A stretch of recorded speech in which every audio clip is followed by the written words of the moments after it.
ನಿನ್ನೆ ಬೀದರ್ನಲ್ಲಿ ಏನು ಬ್ಯಾಂಕ್ ದರೋಡೆ ಪ್ರಕರಣ ಆಗಿದೆ. ಅತ್ಯಂತ ಆತಂಕಕಾರಿಯಾದಂತಹ ಒಂದು ಪ್ರಕರಣ.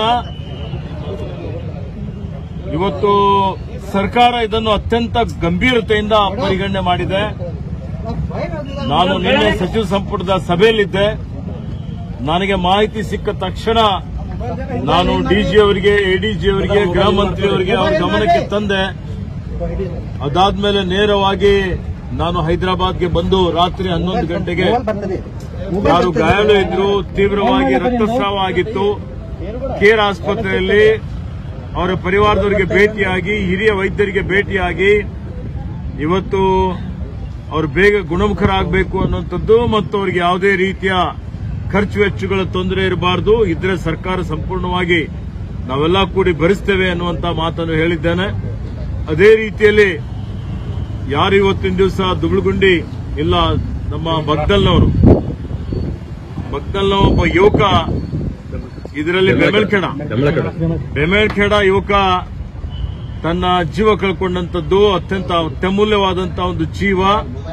ಇವತ್ತು ಅತ್ಯಂತ ದುಃಖದ ಒಂದು ಸಂಗತಿಯಾಗಿದೆ.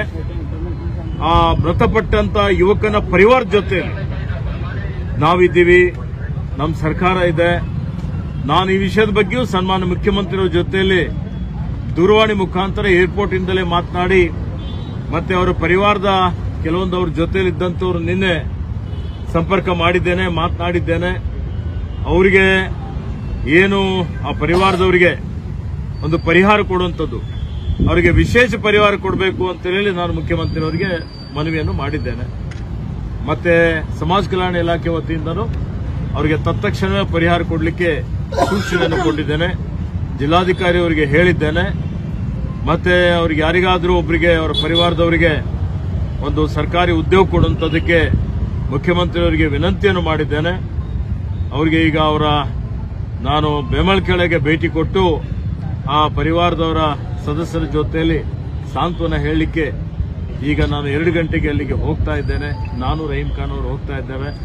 ಮತ್ತು ಸರ್ಕಾರದ ವತಿಯಿಂದ, ಪೊಲೀಸ್ ಇಲಾಖೆ ವತಿಯಿಂದ ದುಷ್ಕರ್ಮಿಗಳು ಅವರು ಯಾರೇ ಇರಲಿ, ಎಲ್ಲೇ ಅಡಗಿರಲಿ, ಆ ದುಷ್ಕರ್ಮಿಗಳಿಗೆ ಬಂಧಿಸಿ ಅವರಿಗೆ ಅತ್ಯಂತ ಕಠಿಣವಾದಂತ ಒಂದು ಅವರಿಗೆ ಶಿಕ್ಷೆ ಕೊಡುವಂತ ಕೆಲಸ ಪೊಲೀಸ್ ಇಲಾಖೆ, ನಮ್ಮ ಸರ್ಕಾರ ಮಾಡ್ತದೆ. ಇವತ್ತು ಪೊಲೀಸ್ ಇಂಟೆಲಿಜೆನ್ಸ್ ಬಲವರ್ಧನೆ ಮಾಡುವಂಥದ್ದು, ಇನ್ನೂ ಇವತ್ತು ಪೊಲೀಸ್ ಇಲಾಖೆಯಲ್ಲಿ ಸುಧಾರಣೆ ಮಾಡುವಂಥದ್ದಕ್ಕೆ ಮುಂದೆ ಕ್ರಮ ತೆಗೆದುಕೊಂಡು ಇಂಥ ದುಷ್ಕೃತ್ಯಗಳು ನಡೆದ ರೀತಿ ನೋಡಿಕೊಳ್ಳುವಂಥದ್ದಕ್ಕೆ ನಾವೆಲ್ಲ ಮುಂದೆ ಅದನ್ನು ಮಾಡ್ತೇವೆ ಅನ್ನುವಂಥ ಭರವಸೆಯನ್ನು ಬೀದರ್ ಜಿಲ್ಲೆ ಜನರಿಗೆ ಕೊಡಲಿಕ್ಕೆ ಇಷ್ಟಪಡ್ತೀನಿ.